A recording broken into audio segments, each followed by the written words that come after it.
Listen, I'm sorry, okay? I'm running late. I've got to pick up my kids at daycare. You know, I thought I slowed down enough. That's not my problem. I need your license, registration, proof of insurance, not a bunch of excuses.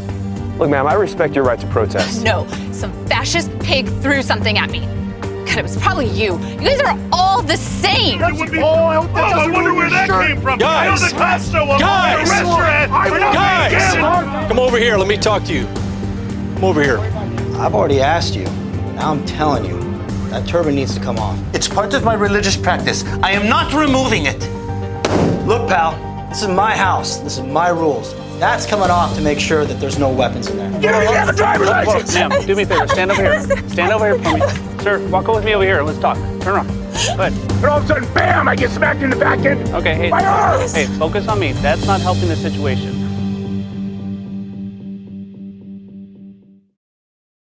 The ability to effectively employ tactical communication is the strongest asset and skill set a peace officer can possess. Tactical communication and officer safety go hand in hand. One does not negate the other. They really work together. And when you're an officer responding to radio calls, you're constantly making those assessments and constantly deciding what's the best course. Tactical communication can help you find the best resolution. Strategic communication refers to using communication skills to influence other people's behaviors rather than to compel them to do certain things. So it's all about persuasion. So it's an absolute critical aspect of officer safety because you're setting yourself up for that entire contact, for how that contact's going to go. And ultimately our goal is to get cooperation, and our words and how we say them start that process. Tactical communication starts in the briefing room. I sit down with officers, my dispatchers, and I'm sharing with them how I want them to deliver themselves throughout that day. The golden rule, do unto others as you would have them do unto you, and also the platinum rule, do unto others as they want you to do unto them. If I treat someone the way they want to be treated, what they consider valuable, and I read their behavior as I interact with them, I'm obeying the platinum rule. We want the public, when they see us, to believe that we're going to be able to control the situation. And how we portray that and how we arrive on scene, how we hold ourselves, I think is very important. The way that we present ourselves, our body language, our command presence has a huge influence on what we say and what people interpret us to say. Effective tactical communication significantly increases the probability of voluntary compliance. Therefore, by definition, reduces the probability of a use of force. That in and of itself increases officer safety. What we're trying to do is bring back the human factor, or bring more of a realization and understanding and awareness to the human factor when we're dealing with the public in which we serve to begin with. We're already in a stressful industry. It does not make any sense for us to add stress to our own lives. Relax. Be flexible. We have to be ready to adapt to any situation that there is. So flexibility is strength, rigidity is weakness. Officer safety, generating voluntary compliance. The most important and effective skill set a law enforcement professional can possess. The term strategic communications supports the approach of infusing professional verbal communications into law enforcement training programs to enhance officer safety and the concept of procedural justice. Understanding and utilizing the skills of strategic communications can not only lead to more effective law enforcement for you and your colleagues, but these skills, crucial to the control of and de-escalation of a situation, can also protect your well-being and the safety of those around you. Hello, I'm Mark Bailey, former full-time officer and current Police Reserve Sergeant, and I'll be your host for this training. In this program, we will feature verbal communication techniques developed by the late Dr. George Thompson, the creator of tactical communications, also known as verbal judo. Over 1 million students have received training from the Verbal Judo Institute. Over half of those are peace officers trained in the United States and throughout the world, and this training continues to be effectively used today. The sections in this training include principled policing, contact professional, situational awareness, emotional intelligence, core communication skills, crisis recognition, tools and techniques, and some closing thoughts from our subject matter experts. Also included on this opening menu of the program is a presentation by Verbal Judo Institute's National Director of Instructor Training, Joel Francis. The presentation highlights some of the key concepts contained within the full Tactical Communications training course available through the Verbal Judo Institute. When we realize that 95% of our interactions are communications-based, it is easy to understand the importance of tactical communications. It's not about just being nice. It's about being professional and safe. And while peace officers have a number of tools to handle most situations, the elements of tactical communications are believed by many to be the most important tools in your law enforcement toolbox. This course is designed to be facilitated in a group setting. Before conducting a group training session, you should review and become familiar with the material in this program. Open and print the Facilitator Guide and go through the program yourself before putting the course on for others. As the facilitator, your job is to engage your students in constructive, free-flowing discussion on the key learning points of this training topic. Use the tools provided in this program to stimulate critical thinking and situational awareness in the group by viewing the scenarios, expert interviews, and discussion videos. Questions and activities are provided to promote group interaction and discussion on the training topic. Customize the learning experience by applying your agency policy and procedures to the training concepts. Segments in this program accommodate shorter training periods, such as during roll call training sessions. Track your students' progress through the entire program. As the facilitator, you need to know that your students have gone through the material and sufficiently mastered the learning objectives. Once the students have successfully completed the program, submit your training roster to post for CPT credit. Following this plan will help to create an environment for the debate of ideas, sharing of wisdom based on experience, and encourage a greater understanding of local policies and procedures. We wish you and your agency all the best in successfully implementing this program.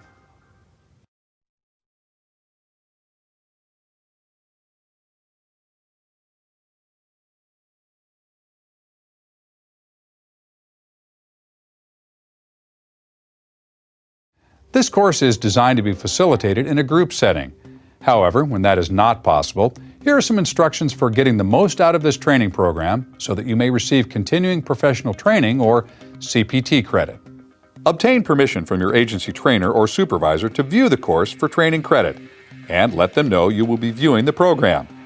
This will give them some time to review the course themselves and be prepared to discuss it with you later on. Open and print the student study guide so that you can take notes and fill out responses to the questions and activities. Think about how the training concepts presented apply to your agency policy and procedures. You may view the scenarios, expert interviews, and discussion videos several times to assist you in providing responses. Keep track of your progress as you complete the segments in this course. When you have finished the entire program, inform the trainer that you would like to review the course with them. Send them your completed student study guide prior to meetings so that they have had a chance to review your responses. Scheduling a face-to-face meeting with your trainer is the best way to review your work on the course. If this is not possible, arrange a phone call meeting. But in either case, allow time to review and discuss your responses. Your supervisor or trainer may require additional work or feedback from you before giving CPT credit. They may want to evaluate your understanding of how the training points relate to your agency policy, for instance. It is their discretion in determining whether you have adequately completed the course. Following these instructions will give you the best opportunity not only to receive CPT credit, but to grasp the training concepts, benefit from the experience of others, and apply the training and experience to your local policy and procedures. We wish you and your agency all the best in successfully completing this course.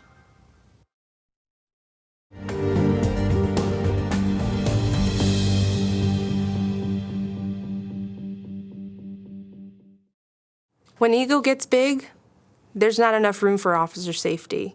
Okay, when you start letting your ego free, then you're not making the best choices for yourself. You're not using good tactical communication. Okay, you're not thinking about others, you're thinking about yourself. So tactical communication really does trump ego. Ego is something you really just have to keep in check. You have to have discipline when you're out in the field. You have to have discipline and you have to be professional. I think it all comes back to the professional image. People want to see us as professionals, and that comes back to how we portray ourselves and what we say. And by treating people with respect, whether you have any respect for the actual situation, but being professional and realizing that, this person's in a situation too. Learning to do our job to the best of our ability, to be that contact professional, to get to the root of the problem and not just the surface. Sometimes that's the key element. There's nothing more satisfying than going to a call and being able to control it and knowing that you just used your skills to control that situation. Officers should be aware that having a plan for how they deal with individuals and reviewing that on a regular basis for themselves, just the fundamental concepts, allows them not only to successfully execute that plan, but then to be able to articulate it and show a step-by-step process that they typically follow. And then they can point to their training and say, I was doing exactly how I was trained here. And that really is powerful for a jury. There's this period of reflection afterwards that's a critical part of every single engagement where you're asking yourselves, what did I do right? What did I do wrong? What could I have done better? Why did things not go exactly the way I wanted to? And so you're doing this purposeful learning. You had the experience, and the experience is great, but the experience is going to be more powerful if you actually review the experience in a purposeful, thoughtful way. You're going to get so much more out of it. And so we need to be trained to go through that reflection period after every single engagement we have. I think that if officers use good tactical communication at home and at work, it creates a great balance in their lives, but it also increases wellness. Because wellness is not, it's not just about, exercise and eating well and getting enough sleep. It also increases your ability to get along with people and to have a nice balance between work and home. It's survival. It's, as Kevin Gilmartin would say, emotional survival. It will help officers in every aspect of their life if they know how to use good tactical communication. Tactical communications teaches officers how to slow things down and remain professional under verbal assault. It also shows how to gain voluntary compliance during even the most challenging situation. It can help officers recognize when their words have failed and offers a transition through tactics to an escalation of the situation when necessary. The ability to communicate successfully is a peace officer's greatest asset, and the steps and tactics covered in this program not only promote public confidence in law enforcement, but more importantly, enhances officer safety. I'm Mark Bailey. For California Post, thank you for watching.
Procedural justice is based on commonalities between all people. Everyone wants a voice. Everyone wants to be treated with neutrality. Everyone wants respect, and everyone wants trust. The ultimate goal with tactical communication is to gain that voluntary compliance. One aspect of principled policing is the goal of strengthening the relationship and trust between police and communities. And one of the most important aspects of procedural justice is giving people the opportunity to be heard, to give them a voice, while remaining neutral in decision-making and behavior, and to treat people with respect.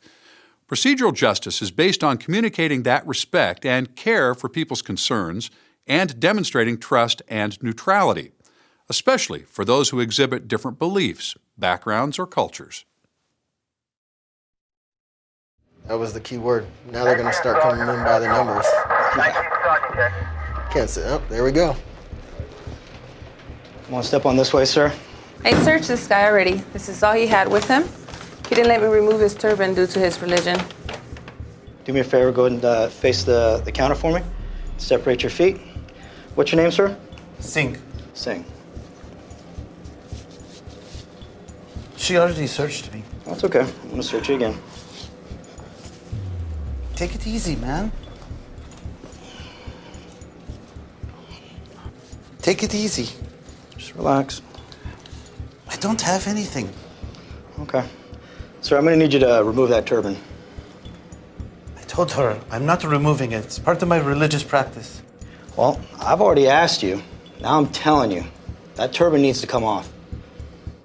Don't disrespect me, okay? I'm not disrespecting you. It's part of my religious practice. I am not removing it. Look, pal, this is my house. This is my rules. That's coming off to make sure that there's no weapons in there. I don't have any weapons. You don't have to remove or search my turban. There's no weapons in my turban. Mr. Singh, we respect your religious practices, but for the safety and security of the facility, we're going to have to remove the turban. I'm not removing it. I don't know you. I've never met you, and I'd like to believe you. We're going to have to remove the turban and search it for any contrabands or weapons. And in order to do that, we're going to ensure your modesty. We're going to bring you to a location within the facility that's private. We'll search the turban and then return it to you. The alternative here is to search the turban in the common area here, where there's other arrestees, inmates, and officers, without your privacy.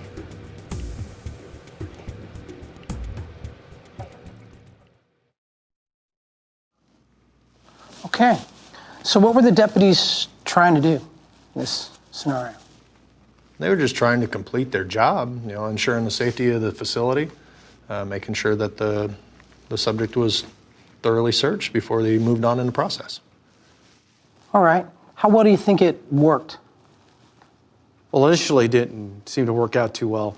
One of the deputies seemed to get pretty upset that he wouldn't allow the turban to be searched, but it's something that has to happen. We've got to search a turban in order to maintain security of the facility. Absolutely. Security is the primary responsibility for us. Did one deputy handle the situation maybe a little more tactfully? Absolutely.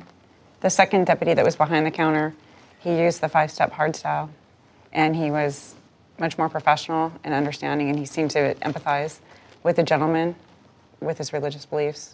So you used a tactical communication concept, right? He did. So where did he get to in the fight? What steps did he use?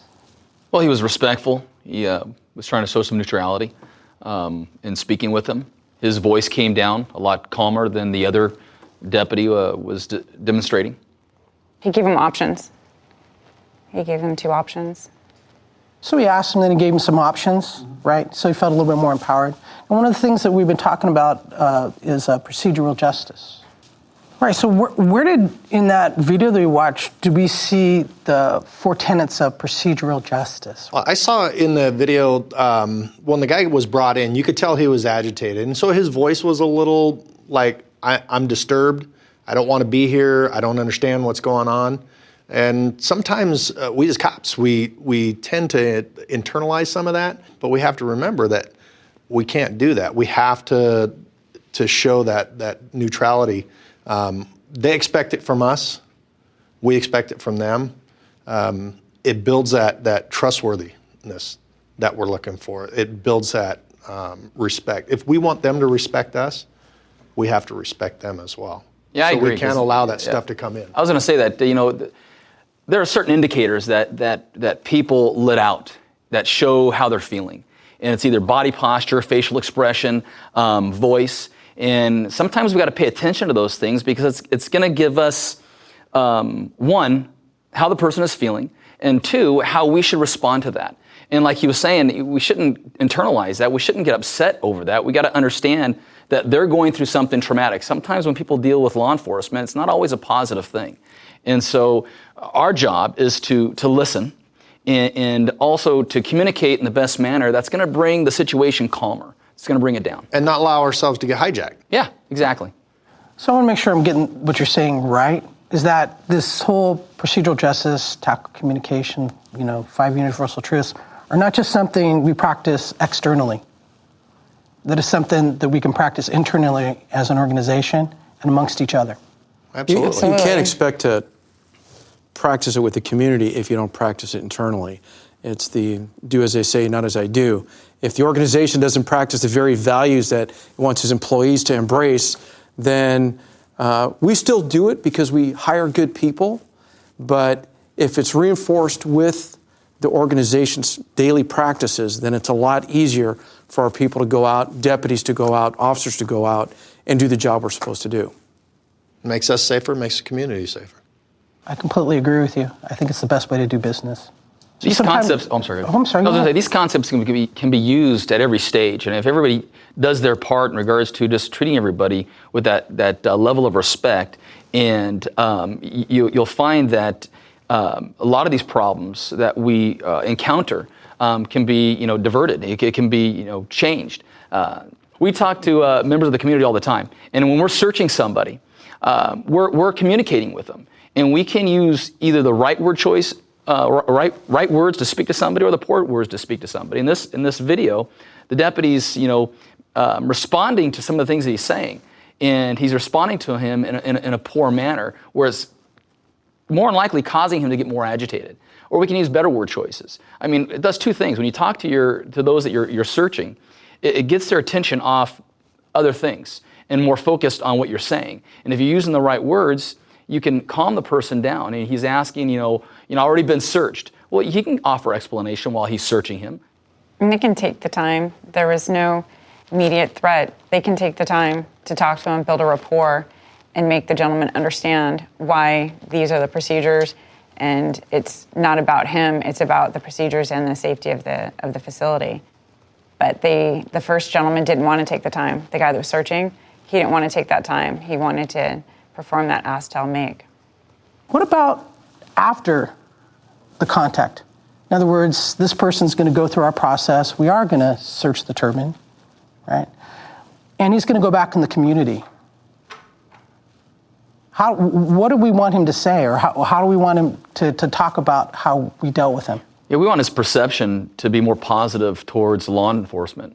And that is key in regards to how we treat the public and how we speak to them, how we communicate with them. When he leaves there, that's what we want conveyed out to the public. We want him to have, obviously it's not a comfortable experience for him because he's in custody. But when he leaves, we're hoping that in regards to his contact he had with us, at least he could speak positively in regards to how he was treated. That he was treated fairly, he was treated honestly, and with respect. And I think that's absolutely key to having a good relationship with the community, because that's something we have to focus on as individuals and as an organization and as a profession as a whole. One of the things we've talked about in the past when we've talked about strategic communication, tactical communication, is the concept of the 5 universal truths. Right? Do you guys remember what those are? Everyone wants to be treated with dignity and respect. People want to be asked to do something rather than told. They want to have options rather than threats. They want to know why they're being told to do something. All right. And the last one is everybody wants to be given a second chance. So maybe if they weren't cooperative in the front or they didn't understand our policies or procedures, then we're giving them a chance to remediate their behavior. All right, those were really great points, and let's go 10-8. Let's be safe out there. Thanks, Sarge. All right, no problem. All right. All right. Now understand something. With technique, there is a lack of abuse. With lack of technique comes abuse. Did you see the first officer? This is my house. No technique. With good verbal techniques, we can often persuade people to do what we want them to do, even when they don't want to do it. And that's what that second officer showed, was by giving people options, it allows them to make a choice while maintaining their dignity and respect. Offering any kind of options is important is because people like to feel like they're part of the decision-making process, that they have some free will. This is sort of a fundamental drive in human nature, is to feel like you have free will and you have some control over your destiny.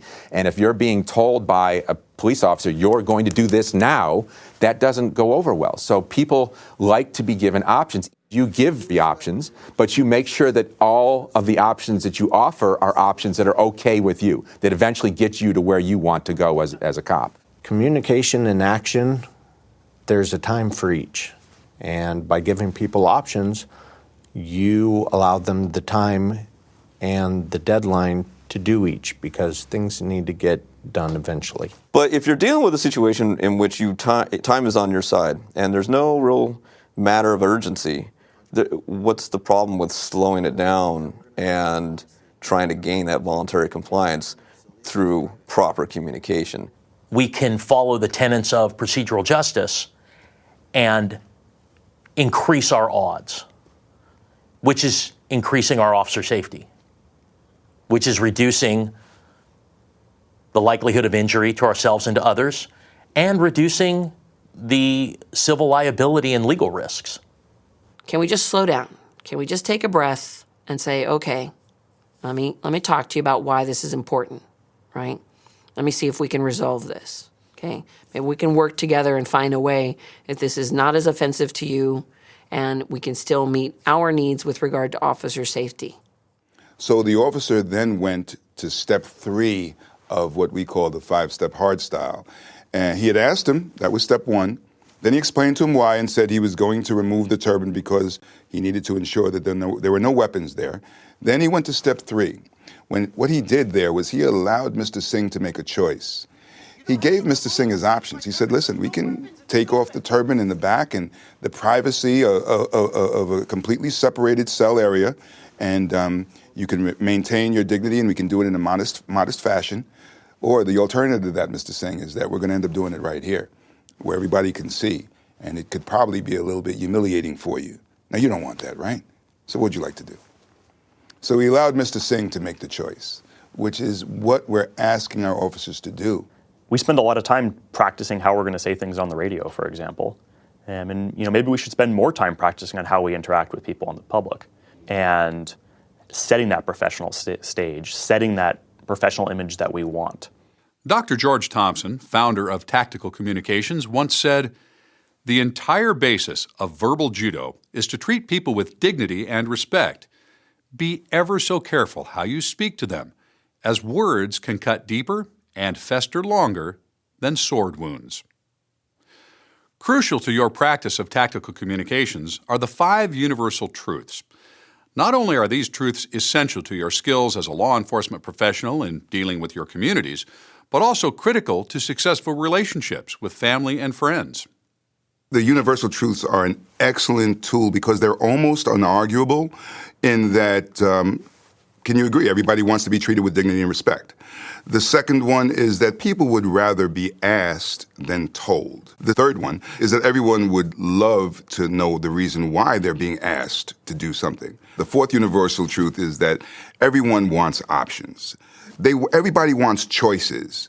And then the last universal truth is that everybody wants a second chance at making things right. When a member of the community is contacted by law enforcement, they will walk away from that contact with either a positive or negative perception. When officers are dealing with people from different cultures, it's important to understand that there's going to be additional scrutiny applied because people tend to believe that an officer has a bias. Repeating yourself when you're giving direction is one of the skills that officers are taught with regard to taking your time. When it comes to bias, If you have a brain, you have biases. Everyone has them. We have to understand those biases so we don't allow them to force us into making decisions that don't follow the tenets of procedural justice. So I think it's important to understand that the different cultures that we interact with, have different biases. They have their different cultural norms. You're going to have certain cultures who want to stand closer to you or stand further away. And that doesn't necessarily change your officer safety whatsoever. But being aware of that, being aware of those cultural norms, those tendencies, are going to help you understand the situation and assess it as best you can. So now I ask myself, the next time I meet someone with that ideology, with that belief, how can I intertwine tactical communication with that? Because the skill set's there and the tactics are there, I may have to arrange them differently. Is it important for us if you're working in an area where you have a large number of a certain group of people that you may not be familiar with? It might serve you well to learn a little something about the culture. Now, will that dictate how we police? No. But may that help in how we communicate? Yes, absolutely. And better communication leads to better policing.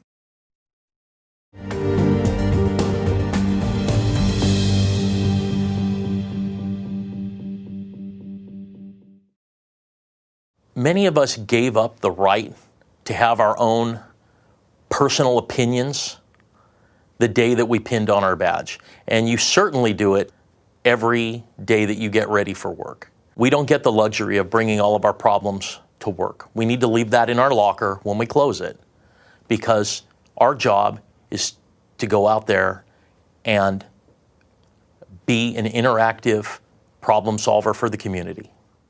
Being the contact professional means that you represent more than just yourself. As a peace officer, you also represent your department, the state of California, the Bill of Rights, the United States Constitution, every other law enforcement professional in the country, and most of all, you represent the people. While being the contact professional out in the community is important, embracing these qualities is also important within your department and among your fellow officers. The qualities of a successful contact professional should be displayed and embraced at every level of an organization. And keep in mind, as we recognize our own biases and shortcomings, that the path to strength is built upon recognizing one's own weaknesses.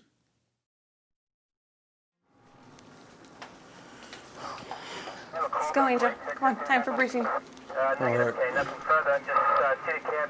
Okay, that's all I got, guys. You guys go out there and be safe. Hey, Grandes, hold on for a second. We need to talk. I'll meet you in the car. All right. Hey, sorry I was late. I got some child care issues at home. Time out. Okay? Your personal life is your personal life. You can take care of your child care issues on your own time. When you're here, I need you to be productive. You got it? Got it.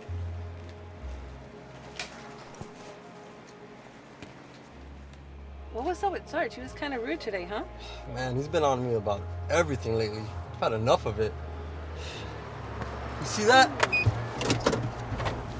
136 Adams, show us on a traffic stop, 900 block of Mendocino Drive, license plate 5 X-ray, Victor X-ray 590, 136 Adam. 136 Adam, copy, 900 block of Mendocino. Vehicle returns clear, RO registered out of River City.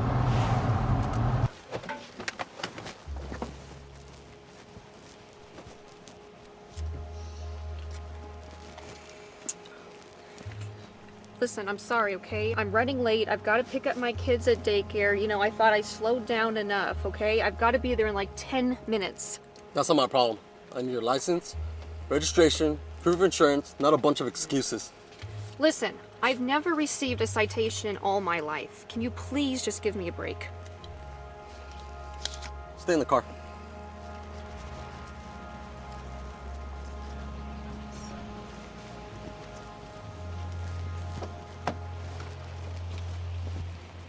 Can you believe her? Running late to pick up her kids at daycare? At least she has daycare. She's getting a ticket.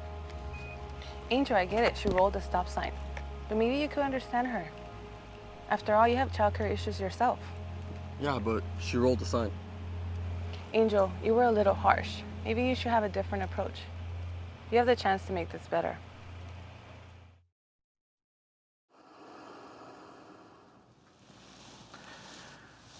So, what do you think about the professional demeanor of the deputies in that scenario? He was rude to her. He was short. He was abrupt with her. He didn't engage in any kind of conversation. He allowed his personal life to affect his professional life. In that. We have to be, as cops, we have to kind of separate our personal life from our professional life when we're at work. We can't allow the things that are distracting us at home, like in his case, the child care issue. We can't allow that to distract us while we're at work because we're held to a higher standard by the public. And we have to meet that standard on a regular basis. We can't allow ourselves to go below that standard that they see us in. And when we allow what's going on at home to affect our job, our performance at work, we create issues for us. And we end up with contacts like that with the public. But I don't know if it was what was happening at home or what happened in that briefing, how the sergeant treated him and modeled that behavior for him.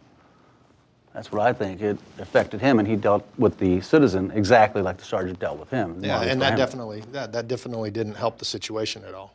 The sergeant being, you're at work, I don't care what's going on at home. You need to perform.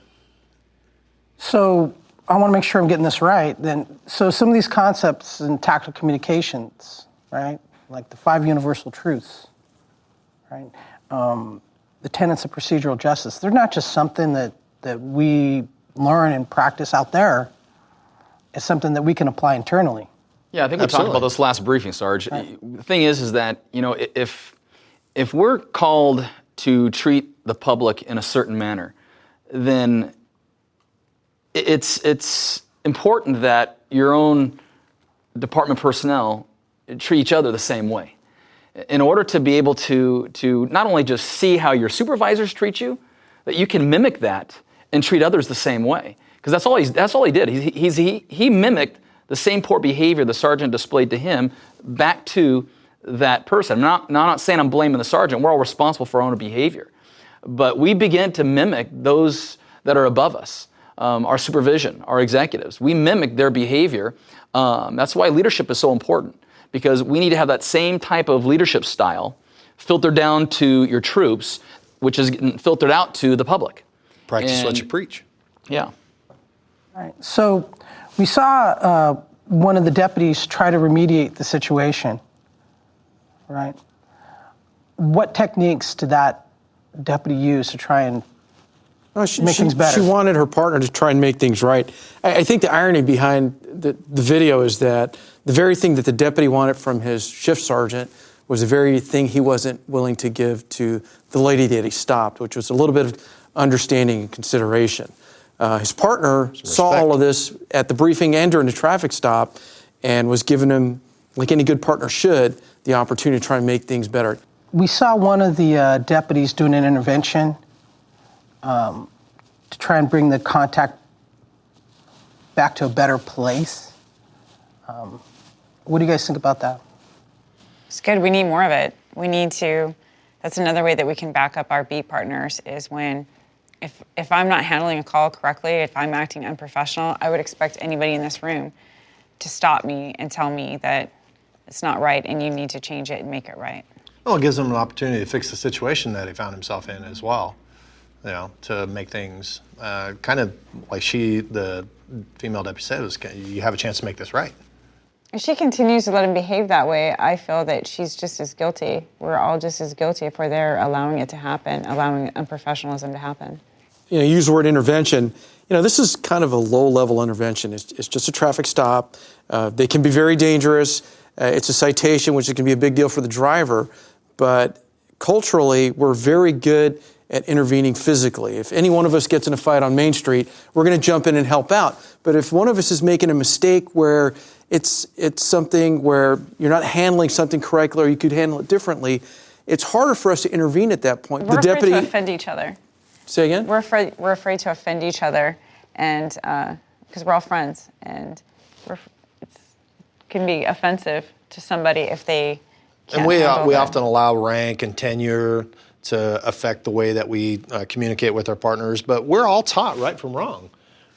When it comes to the law, enforcing the laws, department policies and procedures, we're taught what we're supposed to do. Did you feel that the female deputy did a good job of that?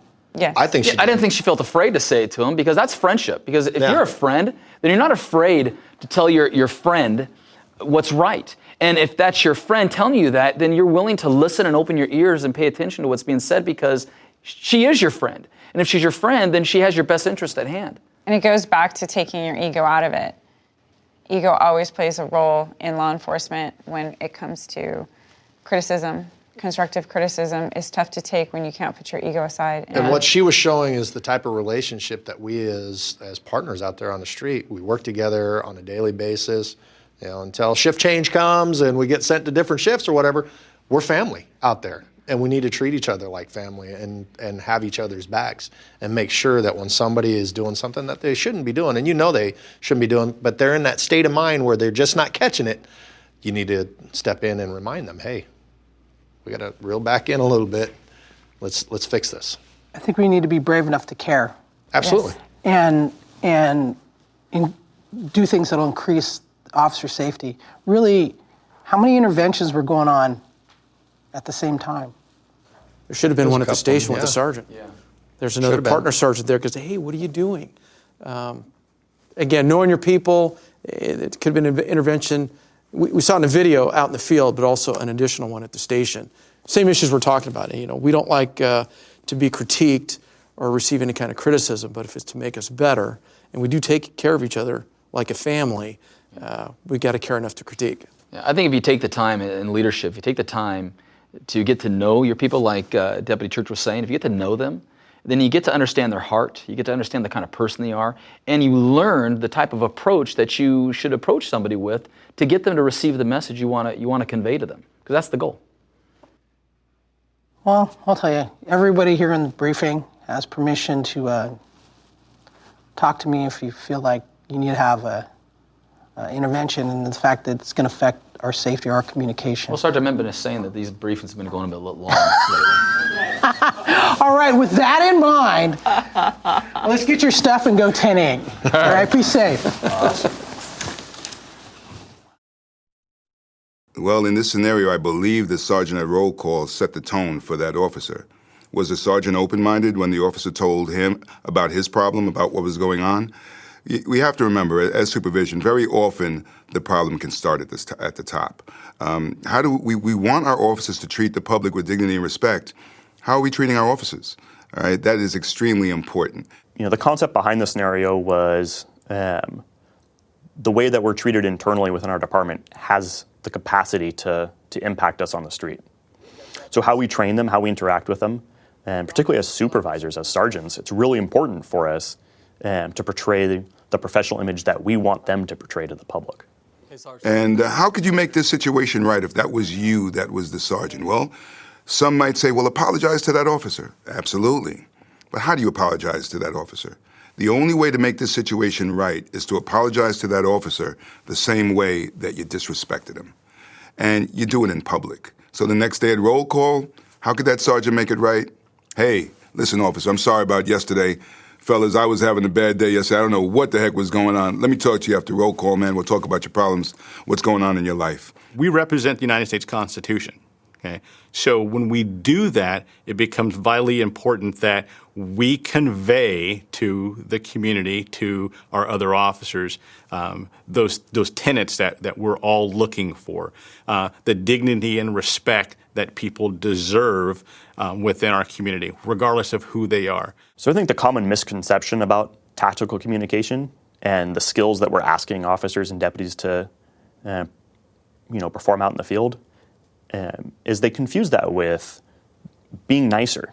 And tactical communication is not about being nicer whatsoever. It's about being professional. You talk about being a contact professional. Dispatchers should epitomize that term. They should always be the contact professional. They are very often the first point of contact. And what they do, what they say to that caller, what they put in the call can set the tone for everything that follows.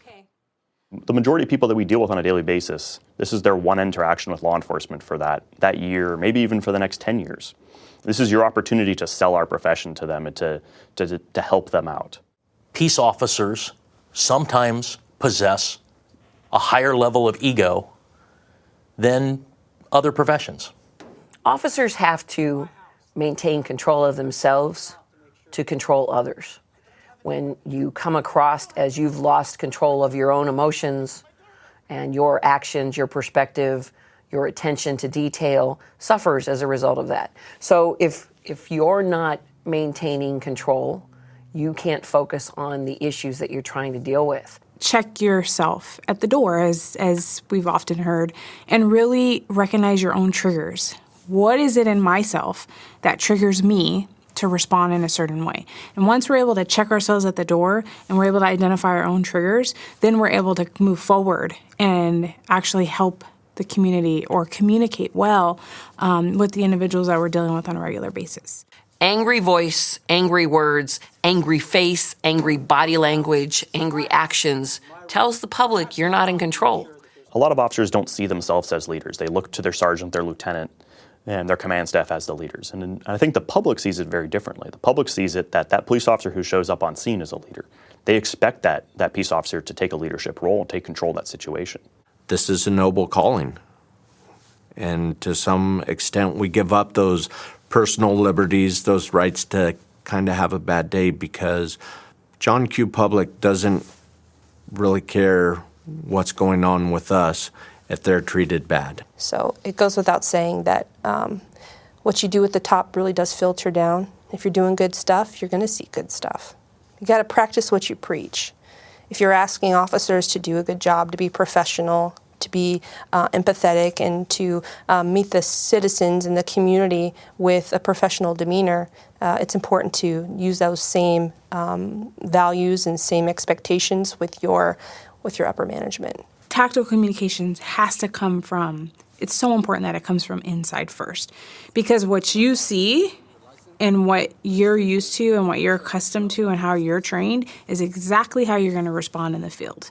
So if we're going to continue to use the word family, which I hope we do forever, we need to understand also part of that family connotation is that we take care of each other and we look out for each other. The ability to be able to recognize your partner going through a hard time or to be able to pick up some of those clues and say, let's talk about it, you're going through a hard time, or what can I do to help? You really are, you're supposed to caretake not only the community, but your partner, the guy that you work with.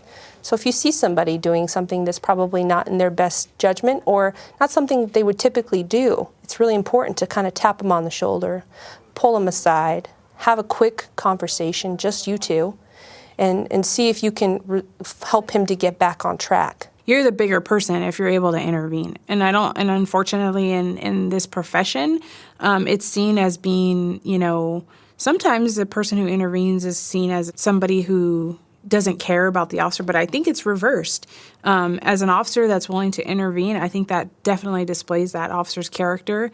So the best way for an officer to approach another officer and try to get them to maybe look at their behavior, maybe their behavior escalated a situation, would be to, again, do it in the right environment, at the right time, and do it in a way that they feel like they're approaching the officer with, hey, I'd like to give you some input, without getting them to be defensive. Every peace officer in the state of California went through an academy, raised their right hand, and was sworn in as a peace officer. There is no time frame as to when you have enough tenure to perform an intervention. It's just the right thing to do.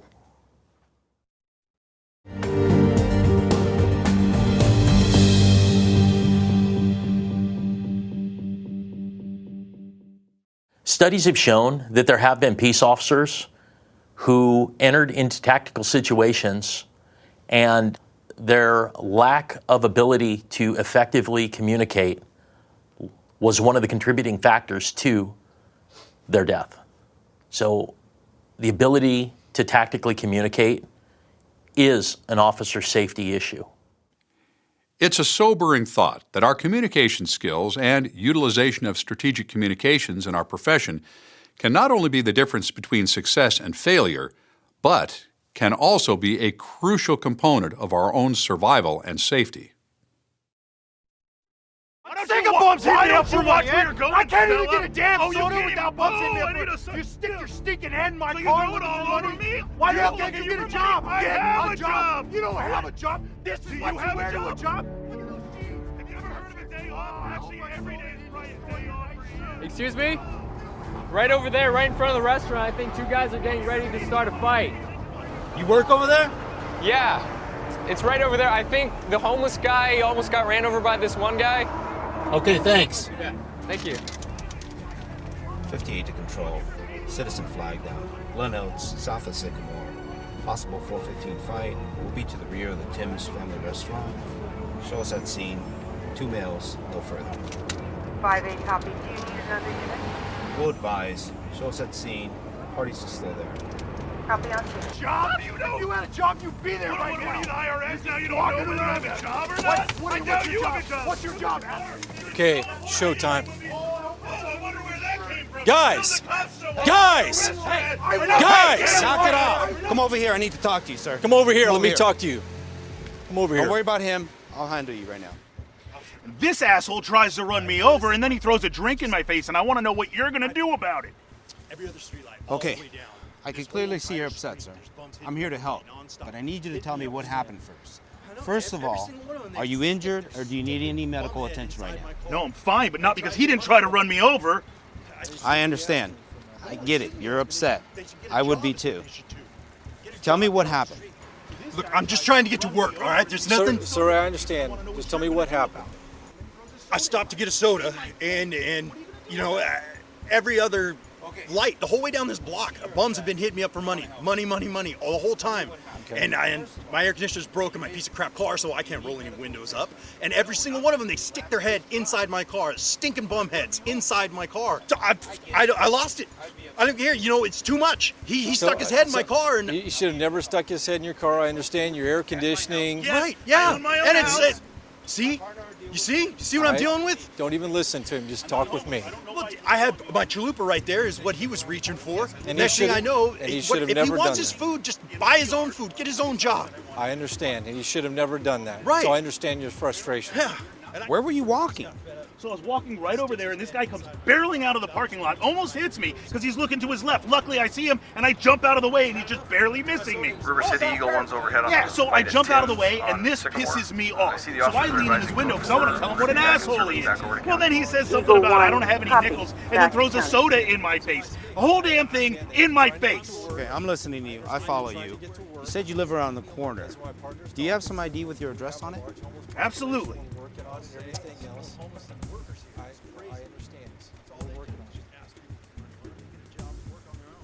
Okay, Mr. Dudley. Stand right here. I appreciate your cooperation. Give me a minute. I'm going to talk to my partner. I'll come back and speak with you in a moment. 1 second. Sir, if you could hold on right here for a second, I'll be right back.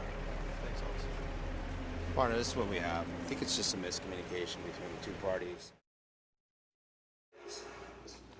All right. So at the beginning of that video, one deputy said to the other deputy, "Showtime." What does that mean? Game time, put your game face on.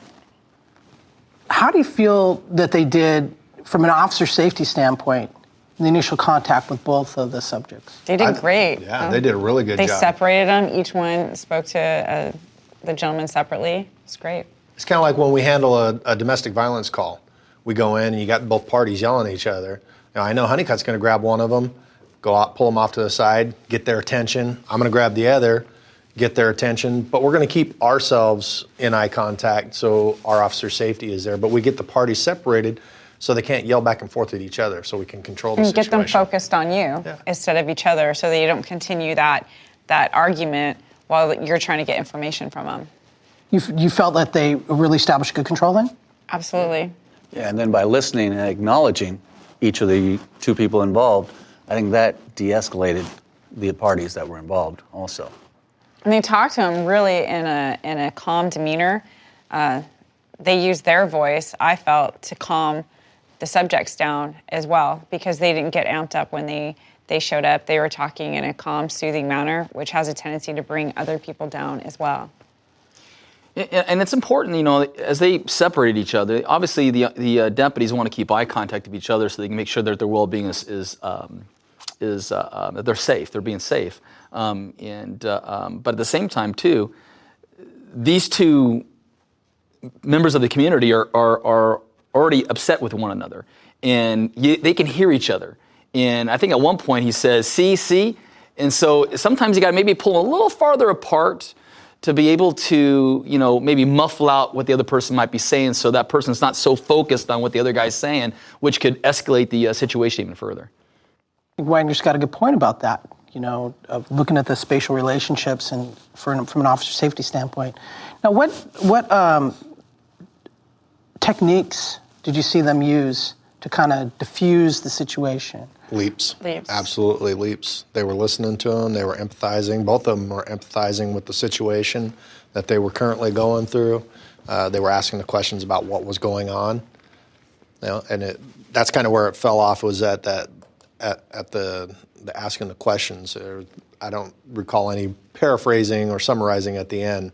But you don't always have to. Yeah, use and you all don't of have it. to do that. You just Yeah. use what's important at that moment. Yeah. Sometimes it's not necessary to paraphrase or even summarize what's going on, but listening to people, empathizing, and asking questions shows interest, and it typically has that calming effect on people when they're angry.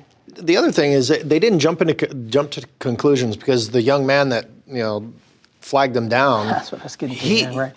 He says, I think the homeless guy almost got. So he assumed that one of the parties was homeless, but the two deps, they didn't go into it saying, "Are you homeless?"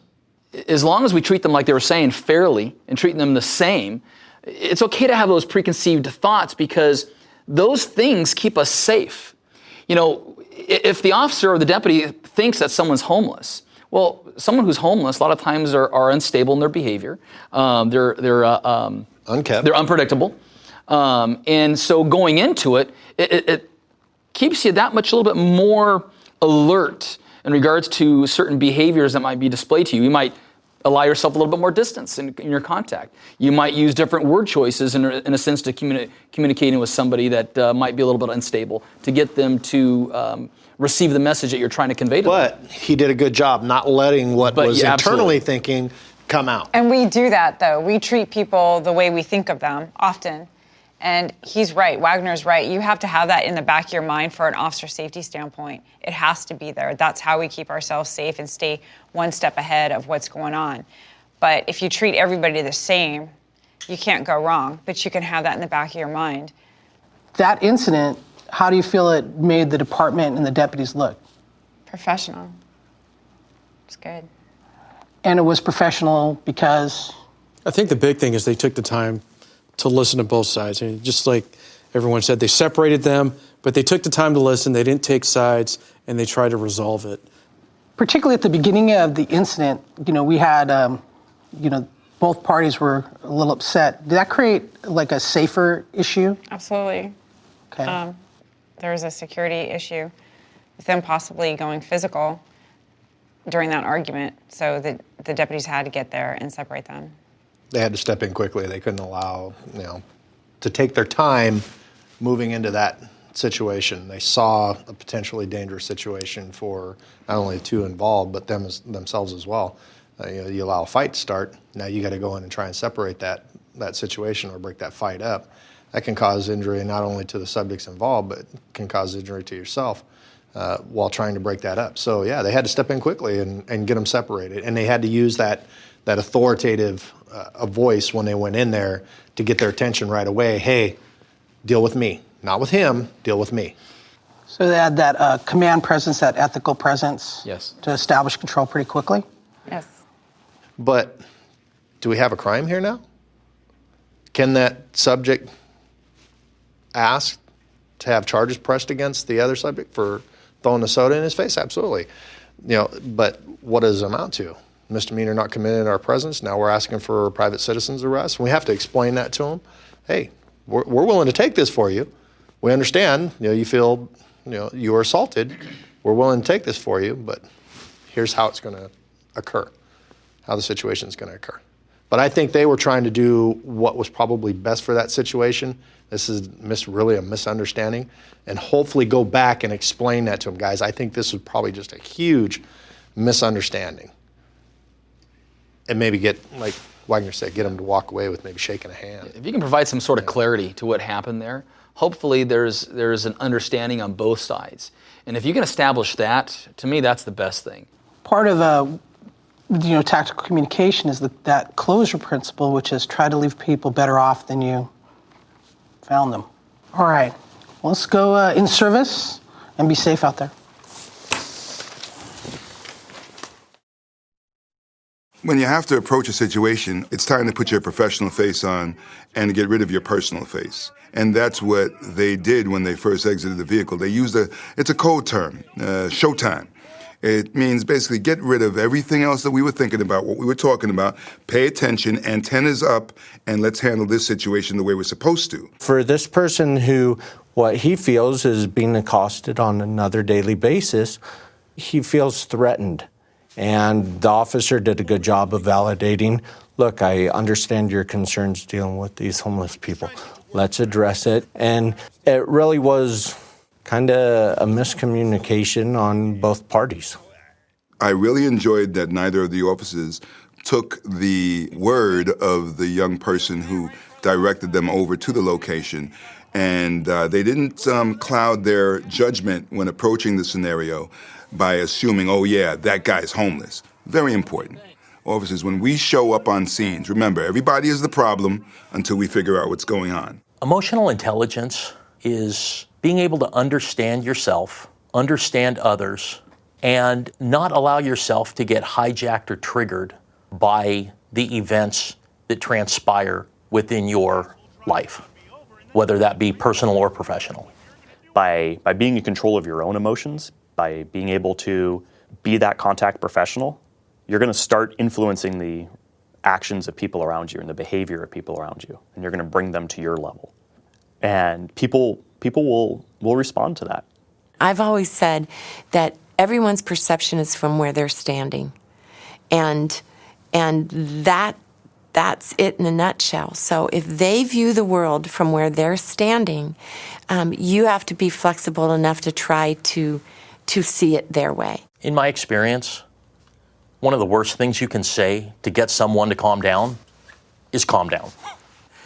There are many different things that we can say rather than tell someone to calm down, because calm down, the words themselves are telling someone that they're out of control. So de-escalation is a component or a synonym of something that we've been doing our entire careers. It's just a different tag name to techniques that we've learned from day one when we went through the academy. In law enforcement, we're very good at recognizing those under the influence of alcohol. Maybe we can do a better job of recognizing those that are under the influence of anger. Okay, so what are triggers and hot buttons? We all have them. And it could be a memory of something that happened to you in the past. It could be that somebody reminds you of somebody that you've had a hard time with. It could be just a bad time in your life, or it could be a color. It could be sentences that someone says. It just could be something that's a pet peeve for you. Triggers are really easy. I mean, we know what our triggers are. Tell me that you pay my salary. Tell me that, I'm a bad person. We can very easily fall into that trap. That's a trigger for law enforcement. It's important to kind of recognize your own triggers so that you don't allow that to be your downfall. Be aware of the community's triggers to avoid complaints, to avoid that negative contact. Every contact is an opportunity to create a different idea of how law enforcement is, a different idea of what you do, and change it for the positive. And to also reach out to family and friends, other officers, maybe your former FTOs, and say, hey, when you were training me, what are some of the things that you could see me responding to as a trigger? It is important for peace officers to understand that when conditions dictate, an officer take appropriate action.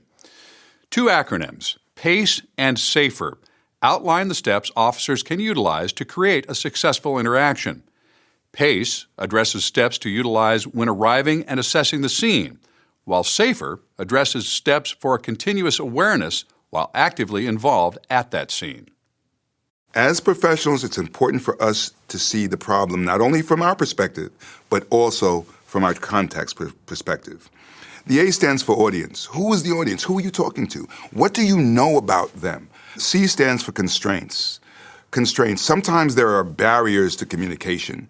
It could be noise. It could be peer pressure if you're dealing with one subject, but they're with their buddies. The one real reason I love to talk about PACE is because of the E in PACE, which stands for ethical. Don't ever forget to be ethical. SAFER is the acronym that we use to remember. It is okay to go straight to action. It's SAFER. The S stands for security.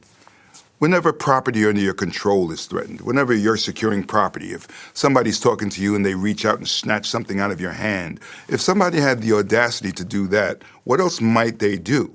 Then there's the A. A stands for attack. Whenever you believe that your personal danger zone or your personal safety zone, whichever way your agency refers to it, whenever that zone is being violated, you may have to go directly to action. The F from SAFER stands for flight. Whenever somebody unlawfully flees your presence, keyword unlawfully, whenever they unlawfully flee. So, of course, it's time to stop talking and take action whenever somebody unlawfully flees your presence. The E stands for excessive repetition. We ask, we explain, we give options, we confirm, and then we're going to act. We can only go through that but so many times until we realize we're not getting the compliance that we need. And the R stands for revised priorities. You're dealing with this situation, you're doing your best at using all of these verbal techniques, and all of a sudden, shots fired down the block. You have a new priority, this is no longer that important. Security, attack, flight, excessive repetition, or revised priorities, we're going to have to act.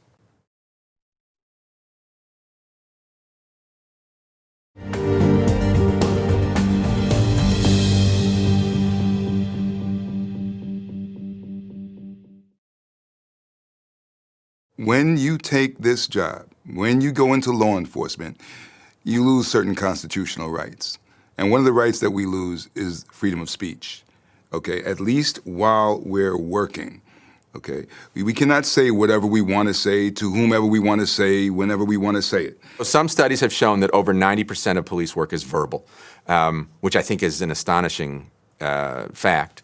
And I think would be astonishing to most police officers because I don't think police officers think of themselves as talkers.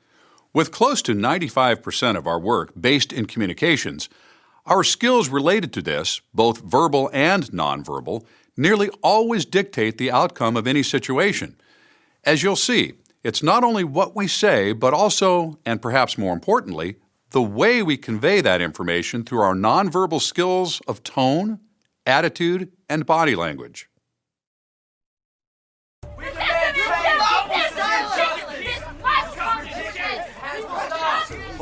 Police. What are we talking about here? Police live in their own realm. Sometimes they need a little in check as well. Quotation marks themselves.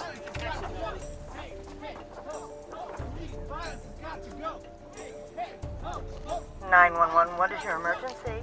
Yeah, someone threw something at me. I think it was one of your fascist cops. Fascist cops? Where did this happen at? Doesn't matter. It is where all the cops are right now. Okay, where are all the cops right now? You're freaking kidding me? Out here in front of City Hall. Ma'am, please, take a breath. Are you injured? No, I'm not injured. I just want to make a report. Unless you'd rather me call the news. Where can the officers meet you? R Street! Hey, ho, ho! Police, fires has got to go! Footbeat 5, control. Footbeat 5, good. Footbeat 5, respond to the courtyard of City Hall for a possible battery just occurred. Uncooperative RP will be standing by. Main entrance, WFA, pink here. Copy, Footbeat 5, show us en route.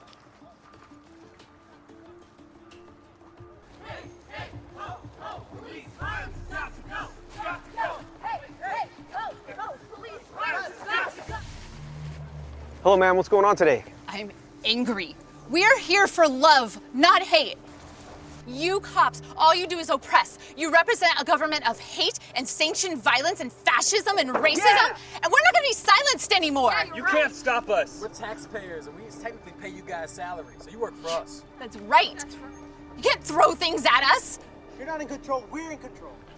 You can record us, and that's fine, but we'd appreciate if you would step about 5 feet back. Keep it on, don't stop recording. Look, ma'am, I respect your right to protest. No, some fascist pig threw something at me. God, it was probably you. You guys are all the same. Cops have been attacking me and others all around the nation. Yeah. This is exactly what happened to me at the last protest. We're not gonna take it anymore. It is time to stand up against your violence. All right, I'm sorry that you experienced that. Is there anything my partner and I can do to help you out today? Police violence has got to go.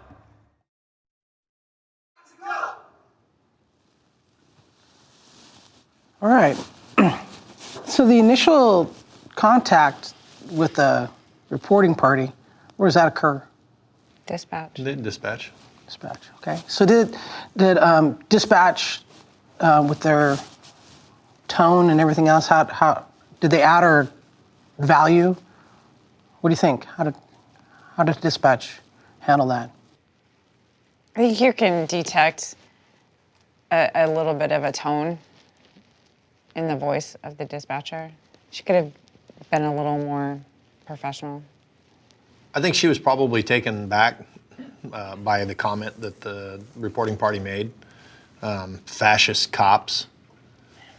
So the dispatcher may have taken a little offense to that initially, but I think she redeemed herself as the call continued, slowed things down a little bit, and started getting some information. What actions did the deputies do from an officer safety standpoint? How'd you feel about their performance? I think they handled the situation well, coming up on the situation. You saw the one officer turned his video camera on as they're approaching. I would have rather seen them remove the reporting party, the female, from the crowd, because I felt that the crowd was just riling her up and egging her on, and there was just, how do you calm a person down when she has all that backup for her? Yeah, definitely needed more separation there. But they also took their sunglasses off, so they had that personal contact, that eye contact. What I liked the best was that crowd, to me, looked like they were trying to bait them. They were trying to bait them into a bad video. They've got their cell phones out, they're recording, they're saying things that typically irk law enforcement when people say that they pay our salary. And I felt that they were trying to bait them, and they didn't take the bait. They stayed professional the whole time and basically ignored those comments. They deflected them and just focused on the goal at hand, which was to solve the issue with the reporting party. I did like officer safety, as we spoke about earlier. It doesn't show it in this video, but I believe they spoke to each other, communicated with each other, talking about the officers, about areas of discipline, who's going to handle the reporting party, who's going to handle the audience, because you could tell the way they communicated with each other that that's how it was done. I agree with P as well. Sometimes that can create a more adverse situation by taking someone away. Hey, you're taking them away. What are you taking them away for? No, don't take them away. But I've also seen where, and it's been proven throughout history, you take away the leader of a group, especially a group that's not really strong, and you can sense that they're not really strong, you take that leader away from the group tends to falter. Absolutely. Because the leader's not there. And if she that leader no longer has an audience. And it's also, too, it's how you communicate that to pull them away, too. I mean, you can communicate in a way with someone where you can redirect them back to the purpose why you're there, because she's going off on a lot of different things. So if you redirect her back to why you're there, someone threw something at her. Okay? You maintain that and you can professionalism. start walking back. Well, Matt, can you tell me can you come over here and tell me who threw something at you? What this person looked like? Maybe draw her away from her crowd and get her focused back on the reason why she called in the first place. So you don't have to be forceful to pull someone away. No, you can absolutely just be, you can be savvy with the words that you use and to communicate that person away from that crowd. How did you feel about the officer's command presence or ethical presence? How did you feel about that? I thought they had good command presence. They weren't taking offense to anything that was being said to them. They were taking the time to hear her, listen to her.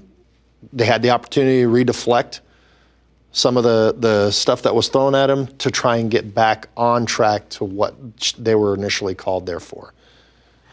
These calls are probably some of the most difficult calls we'll have because people are saying things we don't want to hear. But really, isn't that why we're here? Yeah. To protect their right? They have the right to say whatever they want to say. And we lost the right to express our personal opinion when we took the badge. I think just restore peace. I mean, we're peace officers. That's in our name. You know, we're there to restore peace. And that's what we want. Peaceful protest, you know, peaceful interaction. You know, that's our goal, that's our hope. So what do you think are some different ways this could resolve? Well, we're there to address whatever her needs are. She said she has something thrown at her. I think we can reaffirm the fact that they're peaceably assembled, and then as police officers, as deputy sheriffs, we're there to ensure the Constitution is enforced, and we're part of that process. Whether they like us or not, it's an opportunity for us to make law enforcement look good when confronted with a bunch of people that more than likely aren't going to like us to begin with, but they still felt comfortable enough to call us out there to take a police action. So we can handle it well, or we can not handle it well. Everything's on video. I think we understand what they're seeing. We expect that, but we control how we're going to respond to the situation. I don't know about you, but it seems to me that some of the protesters in there were trying to push our buttons.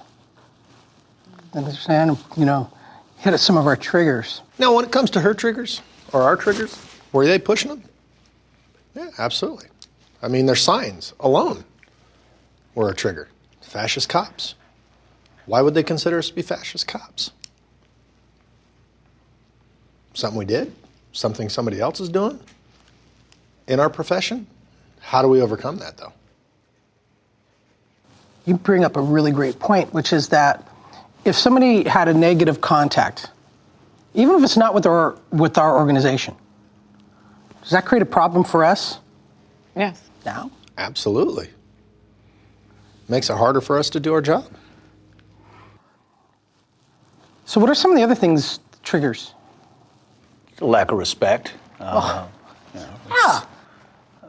Just completely, they were calling the officers' names, telling them you threw this at me, and just trying to bait them into falling into that trap and getting in that argument with it. But I think these guys did a really good job of not taking it personal.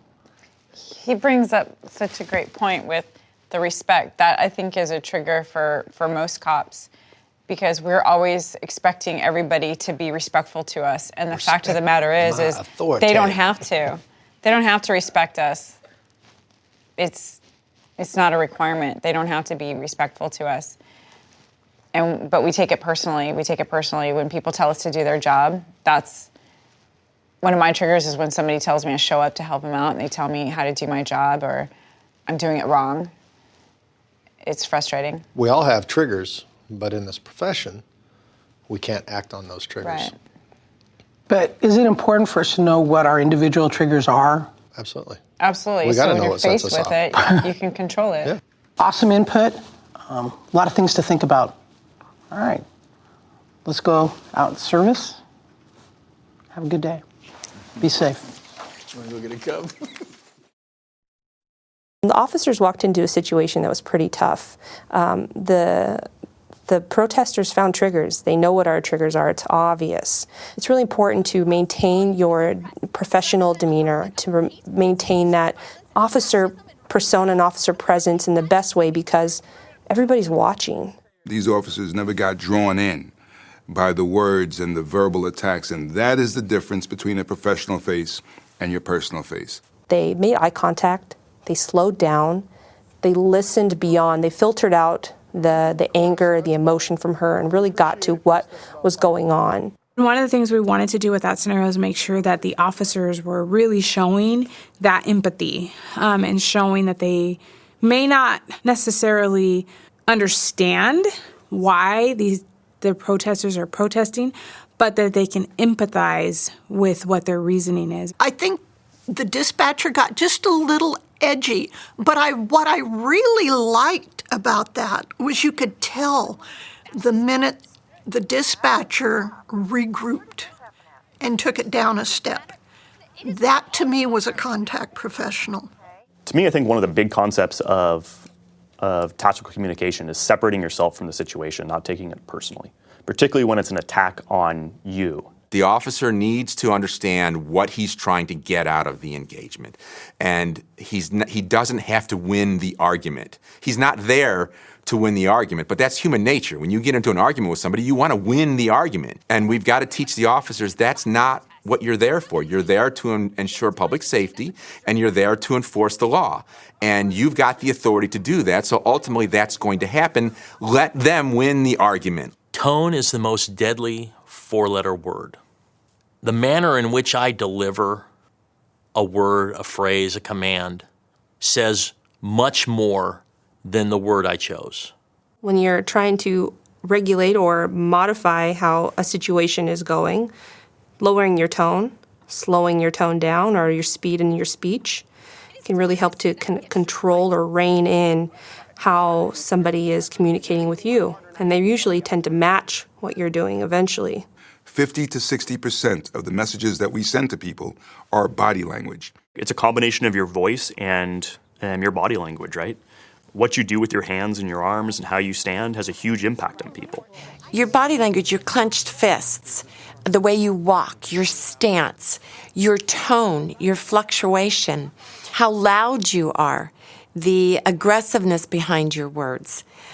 All of that matters. With tactical communications, nonverbal communication is probably almost a little bit more important than the verbal communication, because you're setting the tone before you even get out of that car.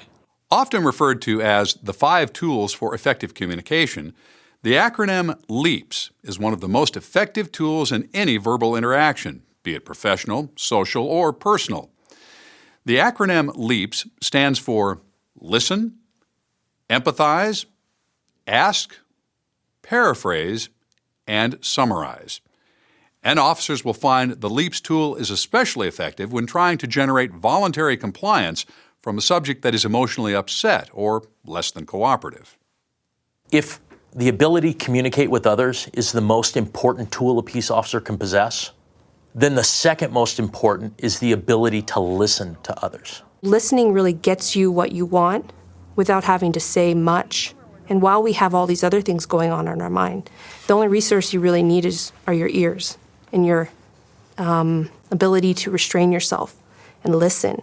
Listening is so important because you are sending a message to the person that they count, that what they have to say is valuable, and that you are willing to try to understand their point of view. Empathy. Using empathy. Well, what does empathy mean? It really means to put yourself in the other person's shoes, to see things through the eyes of the other person. You don't have to understand, but can you try and understand? I believe that one word right now would go so far in our culture, in our society, to de-escalating so many different problems. And as a matter of fact, when thinking about tactical communications, think about empathy, empathy, empathy. We want them to use their empathy in a tactical sense as a part of their strategy in order to gain control of the situation, hopefully de-escalate the situation, and have the person eating out of the palm of their hands, or at least doing what it is that they wanted them to do. It's very important to ask so you don't assume, because if you assume, you're not going to get the right information that you're looking for. And once you start making assumptions, you potentially may disconnect to what that person is trying to tell you. No, I think when you paraphrase and when you kind of reconfirm information with them, you're enhancing their trust of you. You're enhancing their expectations that you are honestly trying to help the situation. And most importantly, you are confirming to yourself that you're listening correctly, that you're gathering the information that you need to make the best decision for that situation. After you've done your interview, after you've heard that person out, you let them know, okay, ma'am, sir, this is how I see the situation. All right? We have X, Y, and Z. We did A, B, and C, and now we're going to handle it this way. That's what we're going to do. Summarize is very important, because when you're able to sit with a person, whether you're with them for 5 minutes or 50 minutes, and you're able to summarize what they told you, that person has the automatic connection with that officer.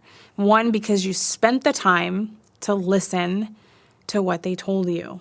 And now when you summarize what they're saying, they're able to connect with you and vice versa. And our research shows that the single most important factor in getting people to comply is getting them to develop a level of trust in you, which is a choice. I mean, they have to choose to trust you. You can't force them to do it. And that means you've got to be trustworthy.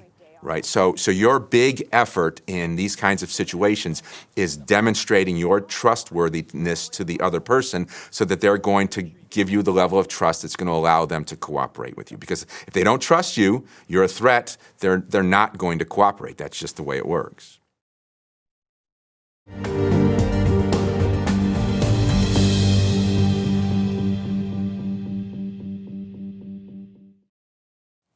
When recognizing a crisis, it's important to properly diagnose the situation and use effective de-escalation and escalation tactics.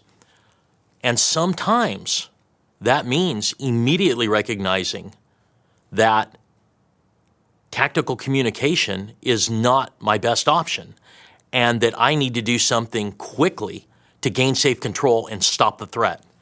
And that, in some cases, would be a very quick use of force to end the problem rather than to try to effectively communicate in a situation that you've misdiagnosed. A crisis involves a disruption of a person's normal or stable state. A crisis can occur when a person faces an obstacle that, at that time, overwhelms his or her customary method for problem solving. A crisis can be a simple event, such as a traffic collision, or a much more traumatic event.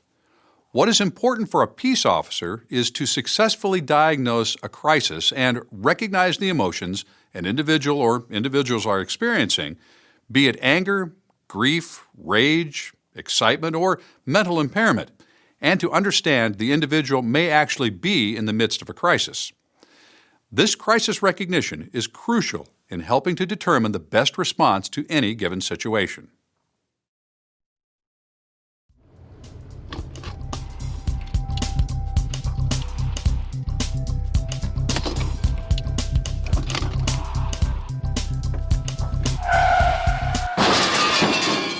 Hey, you stupid bitch! You just ran into the back of me! Look at you! You probably can't even drive! 198 traffic. 198, go ahead. 198, respond to the intersection of Reed Avenue and Stillwater Road for a non-injury collision. 198 copies, en route from Overhill and Stephen.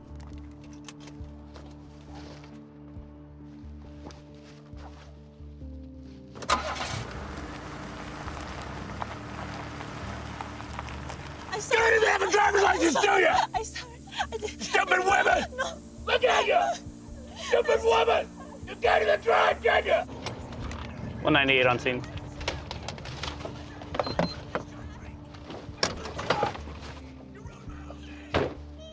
Okay. You don't even have a driver's license! Ma'am, do me a favor. Stand over here. Stand over here for me. Sir, walk with me over here and let's talk. Turn around. Go ahead. I don't even know who the think she was. Okay. On the phone texting to her boyfriend or something, probably. Probably not even paying attention. Tell me what happened. I'm sitting here, we're getting ready to take a left turn. And all of a sudden, bam, I get smacked in the back end by her. Hey, focus on me. That's not helping the situation, okay? Are you injured at all? No. Okay. Can you tell me what happened? Yeah. I'm ready to take a left turn. I'm sitting in my truck and all of a sudden, bam! She pulls up next to me and smashes in the back of me. Okay. Do you need a tow truck? No, I don't need no tow truck. I've had that truck 10 years, not a scratch. Minding my own business. It's a very nice truck. All right, I'm here. I'm going to take a report so we can get this situation and get you on your way, okay? I'm already late picking up a buddy of mine. Okay, you're late? Just minding my own business. I understand. Do me a favor, just wait here. Let me go check on her, okay? All right. You do that for me? Yeah. Okay.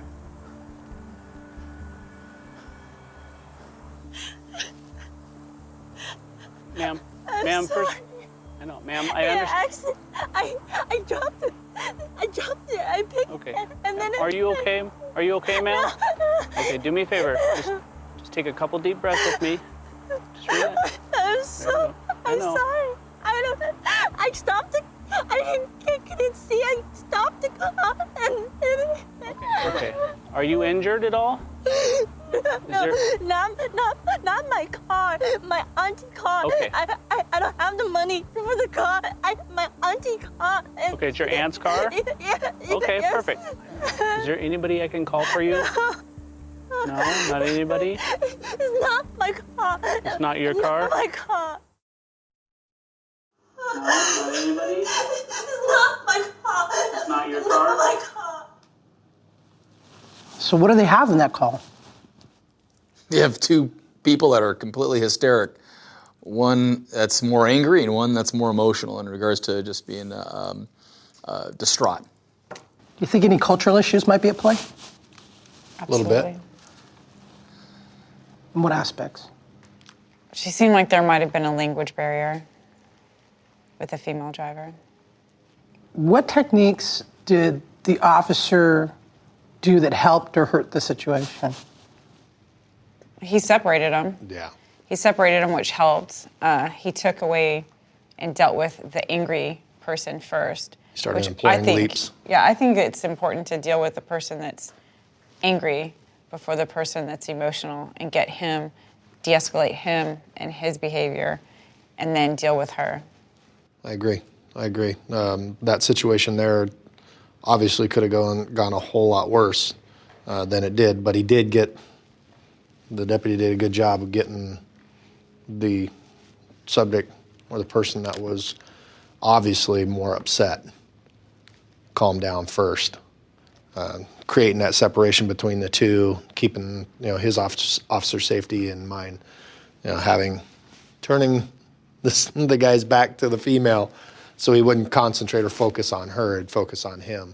And then he did the same thing with the female. When he came back to the female, he kind of lined them up so he has them both in sight instead of his back against anybody.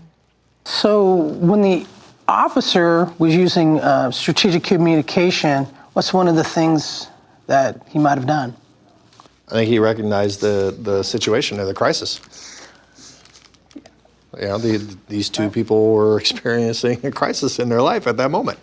And he recognized that and was able to get in there and calm the situation down.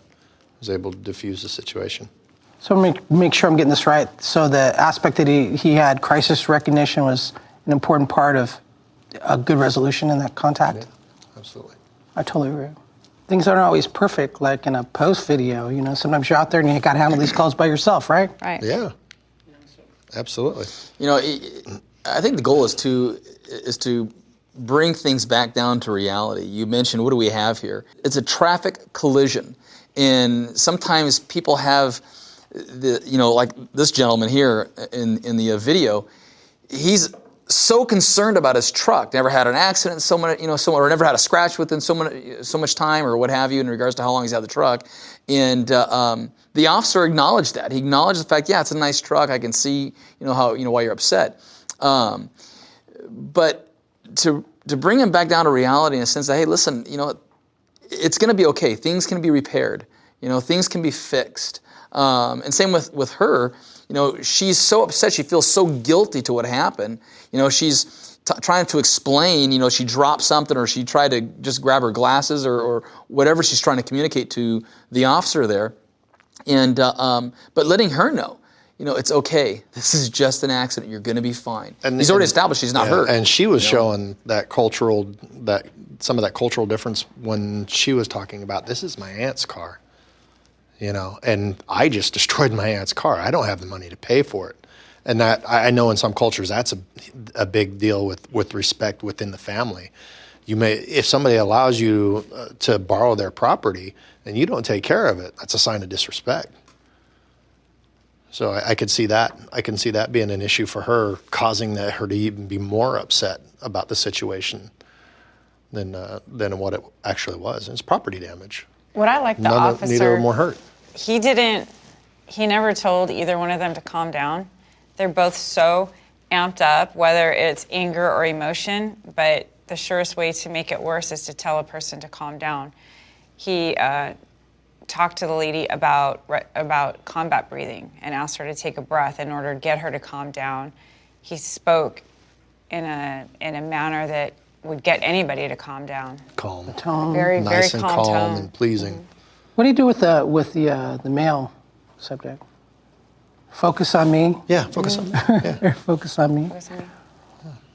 So, what other techniques did that officer employ? You know, tactile communication. Tone of voice too. He had a calm tone, and usually when you're talking calm, sometimes it brings others to bring their tone down as well. Mirroring. I thought he used leaps on both of them. He was listening. He didn't just show up. Cops have a tendency to dominate conversations. We show up on calls. Okay, I know this is just a traffic collision, so I'm just going to get the facts and I want to fill out this paperwork and get out of there. He listened to them. He let them vent. He let both parties vent. The man's upset about his truck. He empathized with both of them and then began asking questions. Yeah, I think that's right. I mean, people just want to be heard. Yes. You let them be heard and let them vent what they, like she said. They'll calm themselves down, Yeah, usually. They'll calm, absolutely. as long as you let them just Sometimes talk. that's all they want. They'll calm themselves down eventually. You just give them the time. Communication, when we communicate with the public, yeah, that's our first form of safety. The way we communicate. If we're going to maintain a level of safety out in the field, it starts with our words. It starts with the things that we say to people, because that there alone, a lot of times, is going to keep you out of force. It's going to keep you out of circumstances that are going to escalate a problem. It's just how you communicate. I agree with him 100%. The way that we're initially perceived when we arrive on scene, people will size us up in a second and determine whether or not they're going to challenge us or not challenge us. So our command presence, along with our ability to communicate with people, is huge when it comes to officer safety. It's huge. You know, Sarge, when you give people the opportunity to just vent and just get things off their chest, they have a tendency to calm themselves down.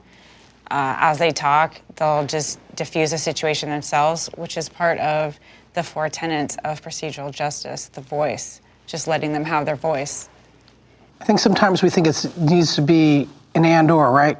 It's you have officer safety, or we have these other things. But in reality, do these things keep us safer? The procedural justice and all this. Absolutely. Yeah. Everything we do goes hand in hand at all times. Yeah, these are things that we do all the time. I mean, we're out there constantly communicating with the public, and I think we initiate these type of tactics all the time in regards to how we communicate and how we speak with, and to keep ourselves safe and to keep ourselves alert and so on and so forth. And gain voluntary compliance? Absolutely. Ultimate goal. There you go. All right. Well, I think that's about it.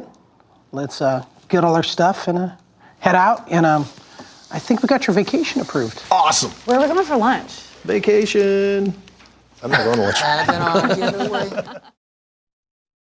The officer did a great job in de-escalating the situation because, and I really liked how he got out. He noticed immediately where the crisis was, which was the gentleman whose car got rear-ended. So immediately being able to recognize that crisis and being able to say, okay, this is the crisis. This is what I need to tend to first. I'm going to do everything I can to hear what this person is telling me and try to come up with a solution. So I think by identifying the crisis and then responding to it, but also using, the communication, tool of leaps, he's able to get the information that he needs. If the situation allows, we need to slow things down. Understand that perception reaction, their cognitive abilities aren't where they need to be. Give a command, wait. See if that recognition of what we're saying, who we are, is actually going through their eyes. If it is, okay, now we can proceed. If it's not, maybe we need to take another little time, maybe try a different approach. When the officer was dealing with the angry man whose truck had been rear-ended, he was able to calm the situation down with his calm tone by saying back to the individual, I understand, it's a nice truck, and kind of taking the steam out of the argument until it calmed down. to come into that type of situation and say, sir, calm down, it's just a truck, you've totally negated all his concerns. Now I'm late. By not addressing those things, you've totally just kind of dehumanized him and minimized everything. And that's a breakdown in communication. But by understanding and saying, sir, I understand you're upset about this truck. Kind of playing with that empathy. Are you hurt? Do I need to call anyone for you? Do you need a tow truck? Do you need an ambulance?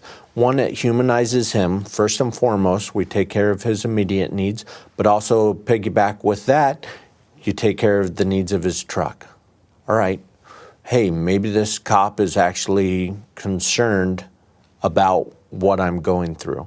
I liked how the officer really separated the subjects without saying, I'm going to separate you guys. He just did it. And he took the truck owner away and took his view of that subject and kind of turned him so he was facing the officer. And then the officer slowed his voice down and he listened. And then he let him, download on him a little bit and listen some more. But again, he kind of didn't get sucked into the tone and the excitement with the subject, and that also helped him to calm down. Then you move on to the young lady. She is in an emotional crisis too. It's not her car. She has just been berated by this person who's angry. You have someone who's posturing, he's got a deep voice, all those things that are really intimidating. She's having to deal with that in addition to stress, whether there's a language barrier, whether there's a financial barrier. She has her own things that she's dealing with that all play into her crisis. The more effectively you diagnose a situation and employ good communication, good tactics, good strategy, good escalation and de-escalation concepts, the less likelihood of injury to yourself and to others. Tactical communication is usually deployed in a crisis situation. So in a crisis, people have a harder time rationalizing, they have a harder time finding out a solution to their problem that they're in. And so when you kind of slow it down, bring that pace down, you're giving them the ability to kind of metabolize what's happening, and then they can let you lead and let you help them find a solution, which is ultimately what you're trying to do. You're helping to solve that crisis that you've responded to. In a crisis, okay, how were you trained, officer, to deal with someone who's mentally ill or having an emotionally disturbed kind of time frame, reaction? Well, we were taught to provide a concerned response, to try to intervene safely based on the information we have available to us and the statutes and laws that apply. By incorporating some of those principles of listen, empathize, ask questions, paraphrase, summarize, you might do things a little different, but again, those are the steps that are going to allow me as an officer to understand what type of crisis, what type of interaction you need from me at this point. That ties into a successful outcome, that keeps me safe, that keeps you safe. In crisis communication, not only are you conveying respect, are you conveying empathy, but if you're listening, you're going to find why they're doing what they're doing. They're going to tell you why they're doing what they're doing. And the why is the root of everything. And finding out what's going on can help you to be safe in that situation. The why is paramount. If I look as a sergeant at the times that people file complaints against officers, what do they come in and say? The officer was rude. I didn't know who the officer was. They didn't tell me where they were from. I get people that the officer's in uniform and they'll say, I didn't know he was a police officer. Okay? They didn't give me a chance to explain.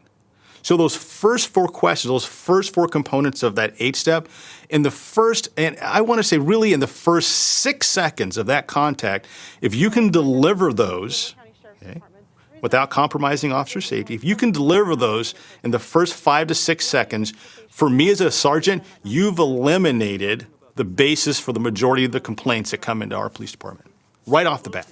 Step number 1, give a greeting.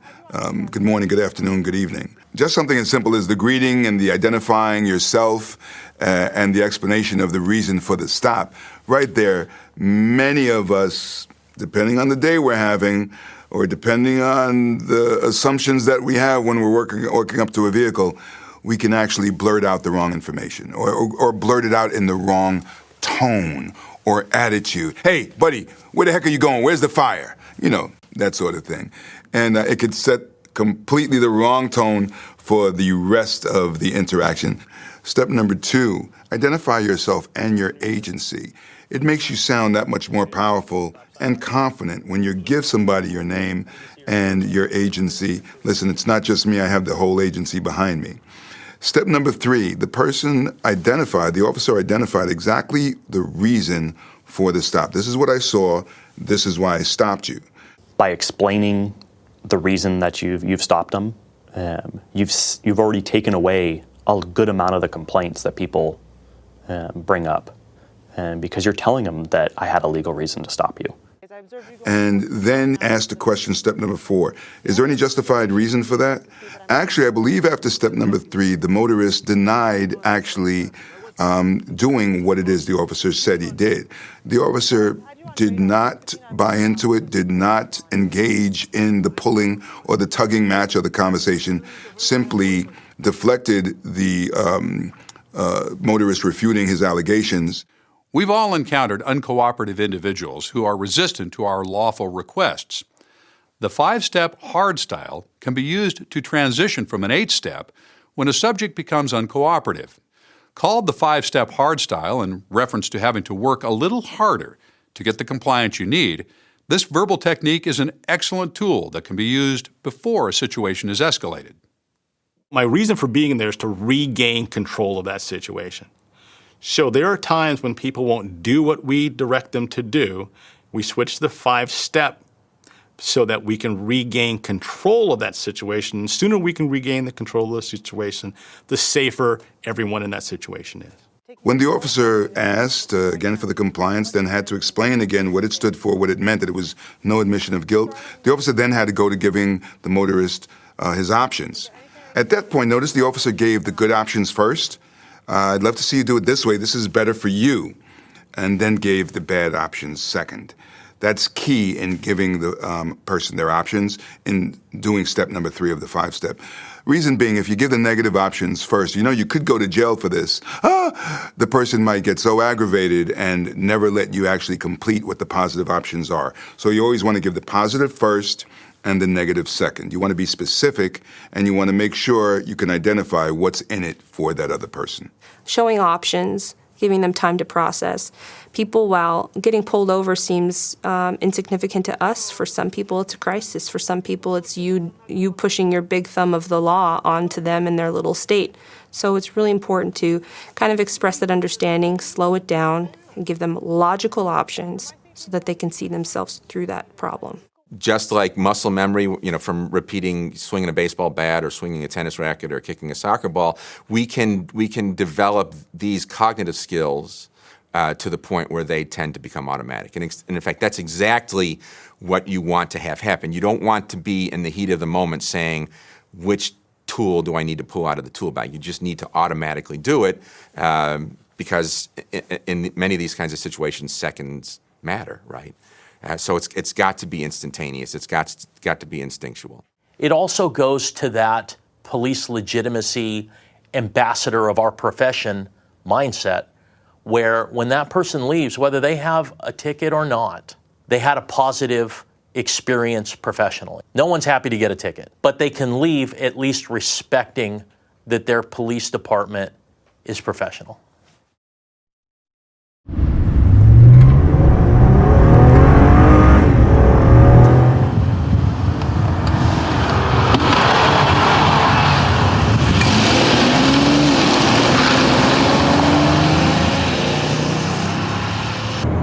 Oh, shit, god damn it.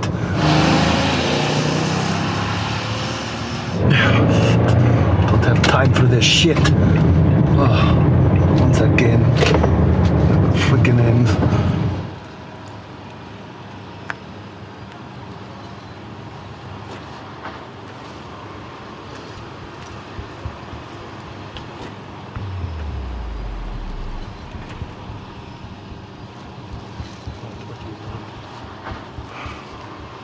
Hello, sir. Deputy Simmons with River County Sheriff's Department. The reason I stopped you today is I observed you going 14 miles an hour over the posted speed limit. Do you have any justification for the excessive speed that I might not be aware of? What are you talking about, excessive speed? I was only going with flow of traffic. I was not speeding. This is bullshit. You're just picking on me. Sir, I've had you on radar going 59 miles an hour in a posted 45 mile an hour zone. Look, I am driver for my living, on my way to pick up fare, and I really need to hurry my appointment. I don't have time for this. I understand that, sir. Do you have your driver's license in the vehicle? Yes, it is in wallet, in console. For my safety and yours, is there anything inside the vehicle that harm myself or others? I have no weapons in car. Please, very slowly, if you wouldn't mind reaching and getting your driver's license for me.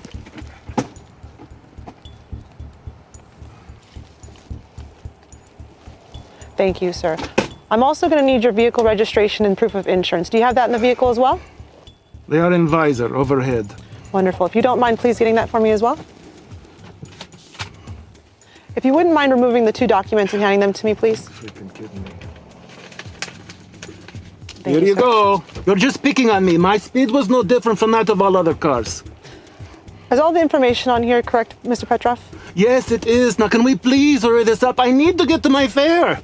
I understand. For my safety and yours, if you wouldn't mind just remaining seated inside the vehicle while I go back to my car. Oh, and you're review not your going to give me a documents. ticket now, are you? Sir, please stay seated man. inside your vehicle. Where am I to go? I have nowhere to go. You already make me lose my fare anyway, probably. Damn it.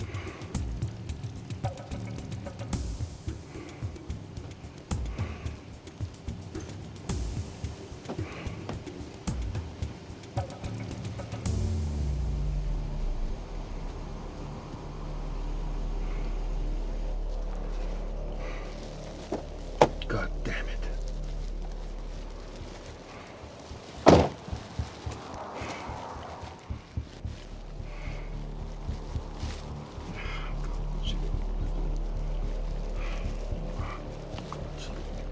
So I wrote you a citation for a speed violation going 59 miles an hour in a posted 45.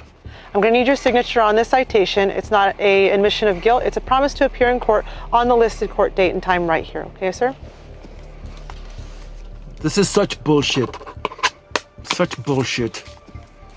This is not fair.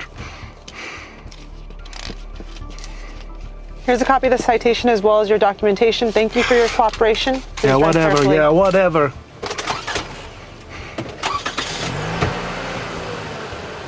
Get out of here. Hit the city.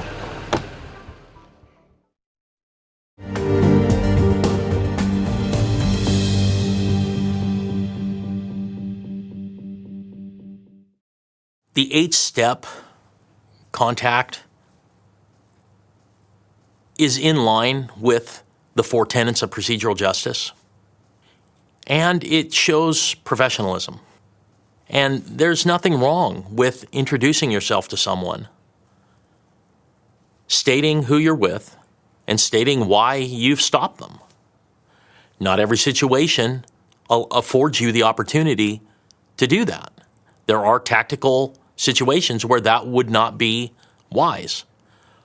But in most cases, the 8-step approach is a great choice as to interacting with the community.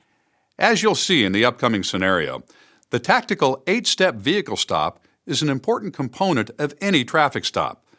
Most importantly, these initial steps can be successfully utilized in many other law enforcement encounters, such as a pedestrian contact.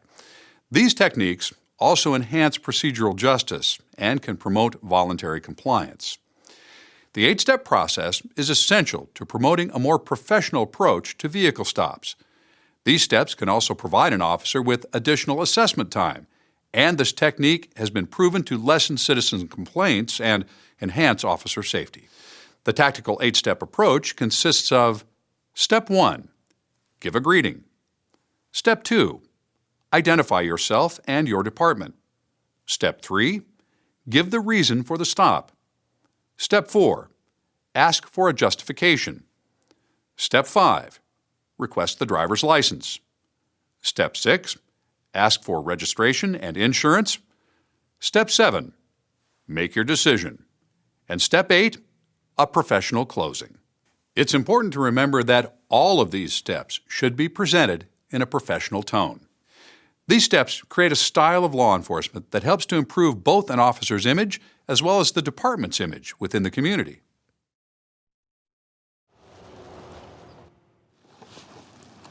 So we watched the video. So what are the 8 steps? Well, the first 3 are something we do all the time, the greeting, identifying yourself, and giving the person the reason why we're stopping. That's something we do every day on every step. Justification is number 4, which is one of the most important parts of the tactical 8-step because it gives the person the opportunity to have their voice. They can either possibly incriminate themselves, or they may have a reason for doing what they did that you're going to actually give them a break and possibly not give them a citation. But it goes back to procedural justice with the voice and letting them be heard. The next couple is driver's license. Driver's license, always predict movement for officer safety. Ask where the driver's license is, if there's any weapons in the vehicle. And then it goes into asking for insurance. Same thing, you need to ask where it's at and predict that movement so you know where they're reaching before they reach for it. And then what do we have for the last couple? You give them a ticket. You decide whether you're going to give them a ticket or not, or a warning. And then finally, basically the way you're going to end the traffic stop itself. I mean, it's... And don't say have a nice day. Well, you know, don't say have a nice day. With procedural justice, you know, it's about having a relationship with the community, and you know, I'm a firm believer in the ambassadorship of what we do as police officers, as deputy sheriffs. You know, we're constantly building a rapport with the community, and a ticket for us, for the most part, is just a stat. For that person who gets stopped, it's a big deal. It's something they're going to talk about at dinner with their family or with their friends later on that night, and the whole notion of being ambassadors for what we do, this closing's a big part of it. I like what you said, you know, have a nice day. That's not the way to close this out, but the manner in which we do it either is going to leave them feeling good or badly about the stop itself. You could thank them for their cooperation, tell them to drive safely. Ask them if they need assistance entering back into traffic. Tell them to buckle back up if they took off their seatbelt. So how does the 8th step relate to procedural justice? You know, I think it has everything to do with procedural justice. I mean, if you look at the first part of being neutral, having a sense of neutrality, we conduct thousands of traffic stops throughout our career. And in terms of what we do and how we conduct that traffic stop, being neutral is a big part of it. We don't know why people violated a particular vehicle code, but we're going to remain neutral until we contact them.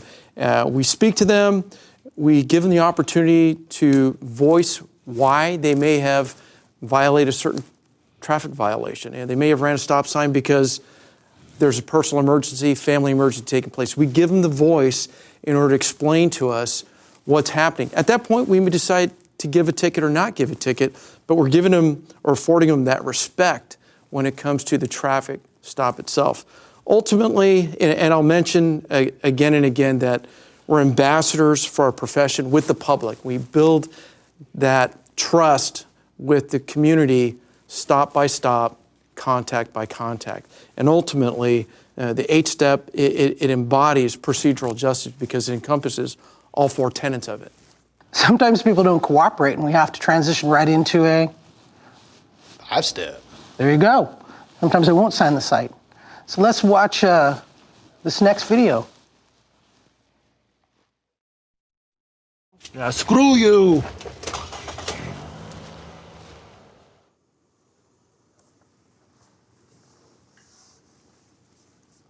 So sometimes we have to transition from that 8th step into a 5-step. So when we do, what are going to be some of the important things that we do when we're in that transition? He provided the driver with some options. And I think it's important when you provide those options, it's important how you present those options too. Because you can provide some options and you could come off, you know, in a manner that's just rude. But if you provide the options to the driver, I would think the best thing to do is provide the option that you're hoping that he's going to choose, and that is the most reasonable option. One that he signs a citation, in that it's his hope that he signs the citation, and that they can have a peaceful resolution. And then present the alternative, which is the option you don't want to happen, but then you present that to him as well. And that goes back to the 5 universal truths of people would rather have options than threats. We're in the middle of it, right? That 5-step. But what are the 2 things that happen prior to presenting the options? Positive first, negative second. What are the asking and explaining? You ask somebody to sign the ticket instead of demand it, and then explain. Sometimes people do not understand the process, and if you take time professionally to explain the process, they still may not be happy, but at least they understand that there's a recourse in regards to that they can take in regards to the citation that they're receiving. That this isn't just the final. This isn't the resolve here. This is just the beginning stage of the process, and that they have other steps that they can take if they don't agree with what's going on. All right. So we got 1, 2, ask, set the context, tell them why, right? Present the options, positive first, negative second. So where are we at in the process now? Now we're asking if there's anything that we can do, or I'm not do, but say to get them to sign the citation. Is our body language and our tone critical at that 4th step? Absolutely. I think it's huge. Yeah. Because why? Well, you can present the information, a negative consequence, that in terms of you want to do it or you want to avoid it. And your tone and your demeanor lends itself to whether or not the person getting a citation is going to be reluctant or willing to sign the ticket. And you're letting them know that you're not the one that's trying to be aggressive on this. You're letting them know that I want to work with you. I don't want to follow this up with that bad option. I really want to resolve this peacefully with you and let you be on your way and get on with your life for that day. And I think it goes a long way with the community. If you use the wrong tone and attitude, can these techniques make the situation worse? Yes, Yeah. absolutely. All right, in that whole confirmation stage when you're saying, is there anything I can say to gain your voluntary compliance? I'd like to think so. I'd like to think you'd work with me. You can say the same phrase. Is there anything that I can say to you to gain your voluntary compliance? I would like to think so. I'd like to think that you would work with me. Same words, different attitude. So it's real critical. But that was 4 steps. What's the last one? Act. You have to act. Sometimes 1 through 4 don't work. Nope. So what do? You act. Right? We got the chart. You have a safer violation. Or you get through the 5 steps and it's time for it. You make a law enforcement decision, somebody needs to go to jail. What we expect you to do is act.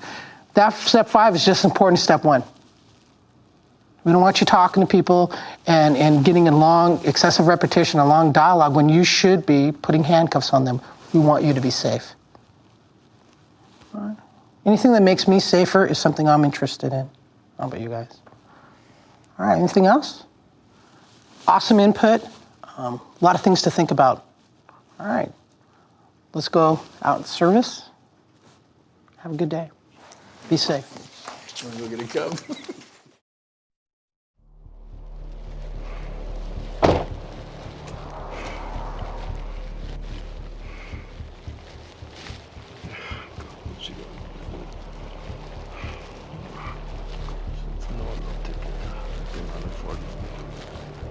So I've written you a citation for the speed violation, driving 59 in a posted 45-mile-an-hour zone. It's not an admission of guilt. It's a promise to appear in court. If I can get your signature here, your court date and time is listed right here. This is not right. I am immigrant in your country, just trying to make a living, to support my family, and you cops, you just keep screwing us with these freaking tickets. This is such bullshit. You're making it so difficult for us to survive in this country. I'm not going to put up with this harassment anymore. I am not going to sign your goddamn ticket. Sir, I understand that you're an immigrant, and if you have any questions about this process, I'll be more than happy to explain that to you. You guys have given me enough tickets already. I know how it works. Sir, as I mentioned before, it's not an admission of guilt, it's a promise to appear in court. The reason it's important for you to sign is I can't release you from this scene until you do promise to appear in court. I don't care. I'm not going to sign it. All you cops are bigots. All you cops are a bunch of egomaniacs, and you don't like foreigners. This is what it's about. Sir, you have two options in this situation. The first option is that you sign your ticket, you go about your day, and you can continue to work. I'm not signing You can pick up your next fare, and as you had mentioned before, it is important for you to be able to continue working and get to your fare on time. Second option is I have to take you before a judge, and you have to come with me right now, which will cause much more inconvenience on your day as well as your employment. Sir, I don't think you need that additional grief. Is there anything I can say to get your cooperation in this matter? I would hope there would be. Just give me the freaking ticket. It's still bullshit.